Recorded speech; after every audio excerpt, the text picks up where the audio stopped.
కాంగ్రెస్ బీఆర్ఎస్కు ఓట్లు అడిగే హక్కు లేదు. మాజీ ఎంపీ కొండ విశ్వేశ్వరరెడ్డి లోక్సభ ఎన్నికల్లో కాంగ్రెస్ బీఆర్ఎస్ పార్టీలకు ప్రజలను ఓట్లు అడిగే నైతిక హక్కు లేదని బీజేపీ నేత మాజీ ఎంపీ కొండ విశ్వేశ్వరరెడ్డి విమర్శించారు. ఎందుకు లేదంటున్నాడు కొండ విశ్వేశ్వరరెడ్డి? ఈ పార్టీలు మారడంలో పెద్ద దిట్ట ఆయన. ఈరోజు బీఆర్ఎస్లో ఉన్నాడు కాబట్టి కాంగ్రెస్కు మాజీ ఎంపీ కొండ విశ్వేశ్వరరెడ్డి అనేది ఏంటంటే లోక్సభ ఎన్నికల్లో కాంగ్రెస్ బీఆర్ఎస్ పార్టీలకు ప్రజలను ఓట్లు అడిగే నైతిక హక్కు లేదు. అంటే కాంగ్రెస్లో ఉన్నప్పుడు వేరే దిక్కు మాట్లాడతాడు, బీజేపీలో ఉన్నప్పుడు వేరే దిక్కు మాట్లాడతాడు.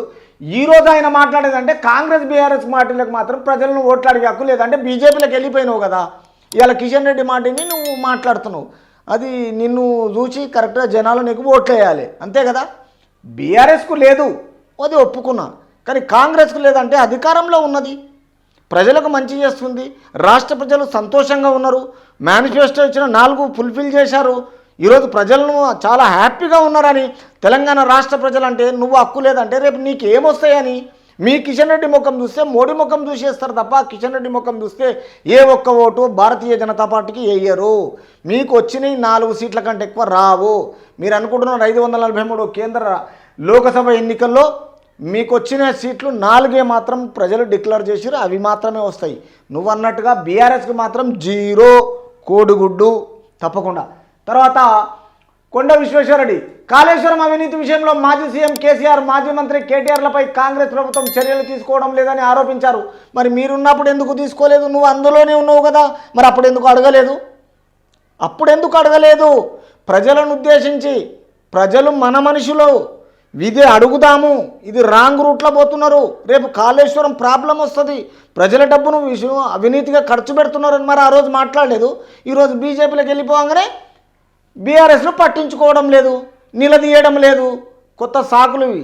అబ్బా, ఏం తారీఫ్ చేయాలి కొండ విశ్వేశ్వరరెడ్డిని. ఇతర నాయకులతో కలిసి విశ్వేశ్వరరెడ్డి మీడియాతో వ్యవహరించడము, లిక్కర్ స్కామ్ కేసులో ఎమ్మెల్సీ కవితను అరెస్టు చేయకపోవడం వల్ల బీఆర్ఎస్తో బీజేపీ కుమ్ముక్కైందని విమర్శలు చేస్తున్నారు. Absolutely right. ఎందుకంటే భారతీయ జనతా పార్టీకి వచ్చిన 8 సీట్లు బీఆర్ఎస్కి ఇవ్వడానికి రెడీగా ఉన్నారు కాబట్టి మోడీకి అనుకూలంగా ఉన్న కేసీఆర్ ఈరోజు తెలంగాణ రాష్ట్ర ప్రజలకు నైతిక హక్కు లేదు మాట్లాడేది బీఆర్ఎస్కు.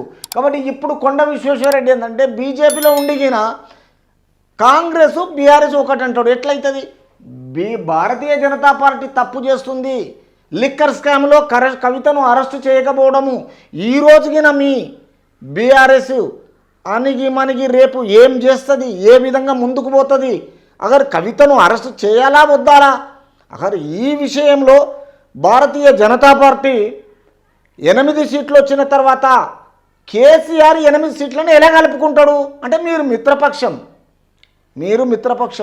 మజ్లిస్ మిత్రపక్షం, మీ అందరు కలిసి కాంగ్రెస్ మీద ఒక పట్టుతో ఏదో అవిశ్వాస తీర్మానం చేయాలి, తర్వాత దాన్ని ఎక్కడో తుంగలో తొక్కాలి, మళ్ళీ మేము అధికారం మేమన్నా రావాలి, లేకపోతే బీజేపీ కన్నా ఇవ్వాలనే వంకర బుద్ధితో సక్రమంగా ఆలోచన చేయకుండా కేసీఆర్ ఎత్తులు వేస్తున్నాడు. తెలంగాణ రాష్ట్ర ప్రజలు సోదరుల ఆలోచన చేయండి. ఈ విషయంలో బీఆర్ఎస్ అయినా భారతీయ జనతా పార్టీనైనా తరిమి దరిదాపులో రాకుండా ఓట్లు వేయకుండా కాంగ్రెస్ని గెలిపించుకుంటేనే మన స్టేట్ వద్ద వరకు మనము మన ప్రజల గురించి ఆలోచన పరంగా మనము ముందుకెళ్ళడానికి 29 స్టేట్గా ప్రశాంతంగా మనము ఒక బంగారు తెలంగాణ బీఆర్ఎస్ చేయలేదు, కాంగ్రెస్ చేస్తుందని ఈ విషయంలో రాష్ట్ర ప్రజలు గమనించి నిర్ణయం తీసుకోవాలి.